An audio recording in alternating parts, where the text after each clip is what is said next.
Idinaos kamakailan sa Naval Education and Training Command ng Hukbong Dagat sa Zambales ang kauna-unahang Grand Reunion and Family Day para sa Philippine Navy Chapter ng nagtapos ng Naval Officers Training sa School for Reserve Command, Armed Forces of the Philippines Officers Candidate School, Naval Officers Candidate Course at Naval Officers Qualification Course, Charlie. Ang okasyong ito ay kinilala bilang kauna-unahan para sa Philippine Navy at kinabilangan ito ng may 4 na araw na mga aktibidades na binuo ng socials at fellowships activities sa unang araw ng July 5, mga ceremonies, homecoming parade at convention at symposium sa ikalawang araw, raffle, class gathering at sporting events sa ikatlong araw at Thanksgiving Mass at Family Day sa ika-4 at huling araw. Naging panauhing pandangal sa homecoming parade si Navy Chief of Naval Staff Rear Admiral Edgar L. Abogado bilang representante ni Navy Flag Officer in Command Vice Admiral Alexander Pama na nagpasabi na okasyong ito ay napakahalaga bilang pagkilala sa samahan at kapatirang nabuo sa pagitan ng mga alumni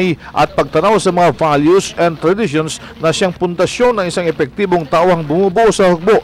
Hence, I take this opportunity to request all of you to rekindle and keep ablaze the unselfish dedication that each one of you had sworn to.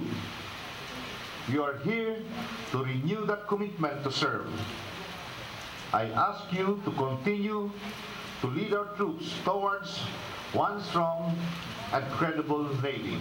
Ayon naman sa kasalukuyang Chapter President na si Commander Dario A. Yanto, ang homecoming na ito ay simbolo ng pasasalamat ng mga alumni sa pamunuan ng Navy na patuloy ang pagbibigay ng suporta para sa Alumni Association ng Navy Chapter. Dagdag pa niya na ang aktibidad na ito ay napakahalaga upang may pamulat sa mga magiging mga miyembro ng Alumni Association na ang mga ganitong okasyon ay nagsisilbing karagdagang pagkakataon upang maisariwa ang magagandang alaala ng mga alumni at maipakita din ng maigting na samahan sa pagitan ng mga miyembro. Ang tema ng homecoming ngayon taon, Together in Unity for a Strong and Credible Navy.